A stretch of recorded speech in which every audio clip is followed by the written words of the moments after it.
Jumpa lagi di vlog Yonoki. Kali ini kebetulan Yonoki kedatangan teman-teman dari Jakarta ya. Iya. Ko Victor dan Ko Effendi ya.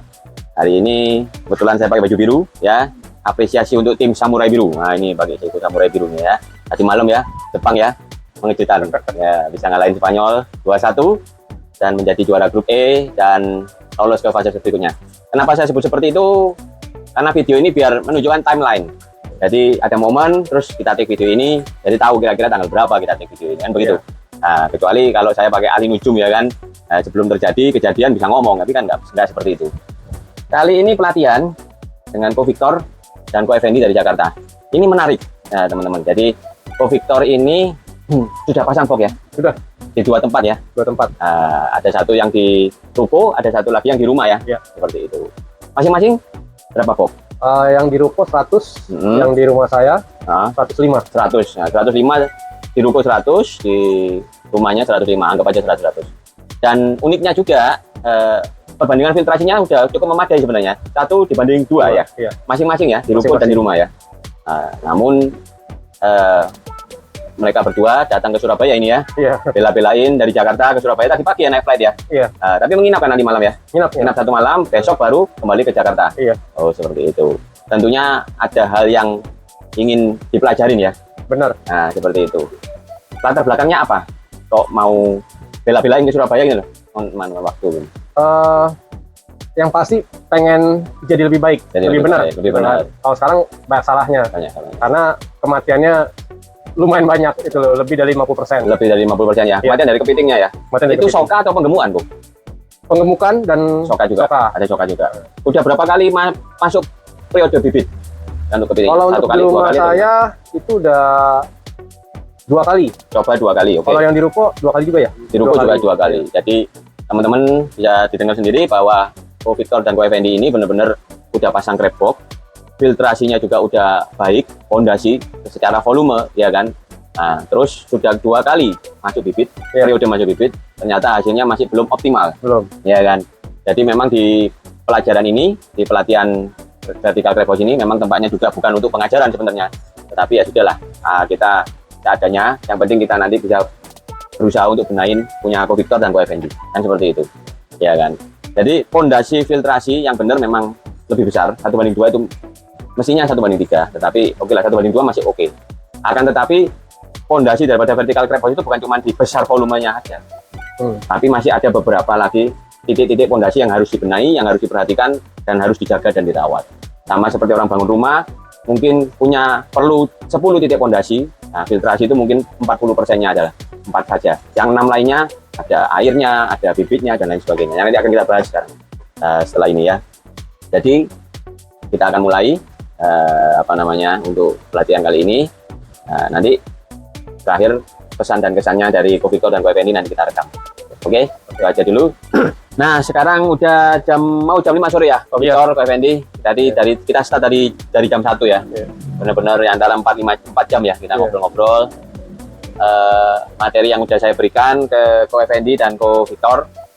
Kira-kira gambarannya Ko Victor nanti kalau udah balik dari sini ke tempatnya vertical crab box-nya Ko Victor, udah tahu harus ngelakuin apa ya pembenahannya.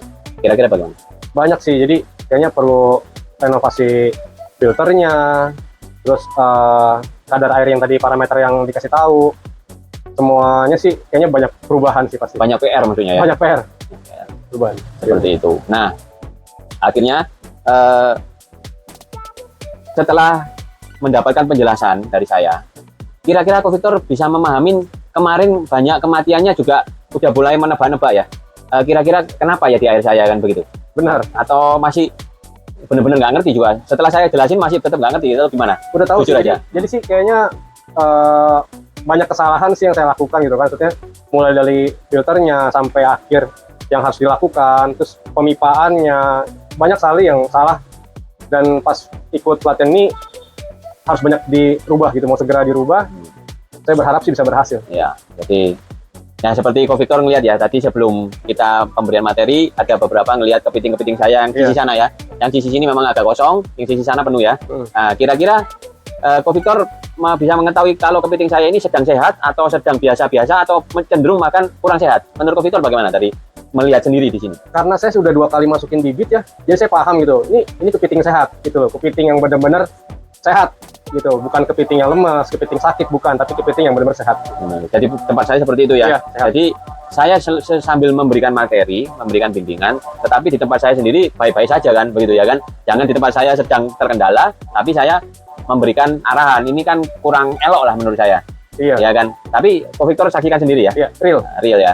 Nah, terus Ko Victor sama saya ini kan baru tatap muka sekarang ya. Baru kali ini. Nah, tapi kalau WA udah beberapa Iya, janjian betul. kan, ya kan. Bahkan udah transfer duluan kan. Iya, benar. Nah, baru ke tatap mukanya Iya. sekarang. Ya, Ko Effendi juga malah belum pernah WA sama saya ya. Nah, lewat Ko Victor ya, seperti itu. Oke, jadi ya harapan saya nanti ada pendampingan. Ya. Kita tetap komunikasi.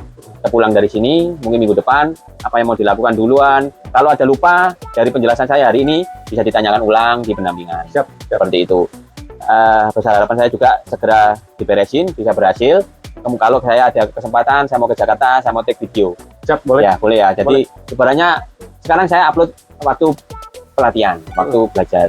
Nanti kalau udah praktek, udah jadi, udah bener hasilnya kayak apa, juga saya mau take video biar teman-teman di YouTube ini juga tahu hasil kerja kita hari ini seperti apa. Boleh. Ya kan, hasil dari kerja keras Ko Victor, renovasinya Ko Victor nanti buahnya seperti apa.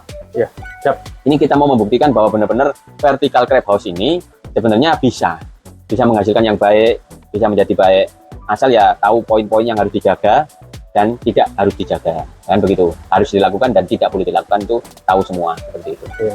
Oke, teman-teman, yang lain ini Ko Victor dan Ko Effendi kebetulan dari Jakarta hari ini, ya kan. Kita saksikan mudah-mudahan setelah renovasi saya juga ada kesempatan bisa bermain ke Jakarta untuk take di farmnya Ko Victor, ya kan, dan Ko Effendi. Nah, mudah-mudahan berhasil semua dengan baik sesuai dengan rencana dan memperbesar ya. Rencananya mau diperbesar lagi ya kalau udah baik ya. Jangan lupa saya dipanggil kalau udah diperbesar ya. Siap. Ya udah, demikian. Oh ya, satu lagi. Tadi kita ada praktek ya. Ada praktek. Ya, praktek untuk penuangan bakteri ya. Iya, benar. Ya, bakteri. benar ya. Ya. Jadi kadang-kadang memang kalau kita bertanya kepada teman-teman itu ada yang menganjurkan ini itu kan begitu ya. Ya. Tapi kalau di sini kan saya praktekkan benar. Ya. Apa yang saya pakai, cara pendosingannya, cara penuangannya disaksikan Komposisi, sendiri ya. ya. Saya dituang benar-benar di air saya ya. Benar. Jadi ibaratnya kalau bakteri atau dosingan ini nggak baik, kan resikonya nanti di kepiting-kepiting saya yang ini, ya kan. Tapi kalau saya berani menuang, berarti kan saya percaya ini baik. Ya kan. Dan tentunya ada beberapa produk, bukan produk saya sih, tapi yang saya gunakan itu kan ya nanti kita kasih taunya di pelatihan ini aja, tidak buka di umum seperti itu. Ya. Benar seperti itu? Benar. Iya, oke lah. Kalau gitu sampai ketemu di vlog-vlog Yonoki berikutnya, tetap tentang kepiting.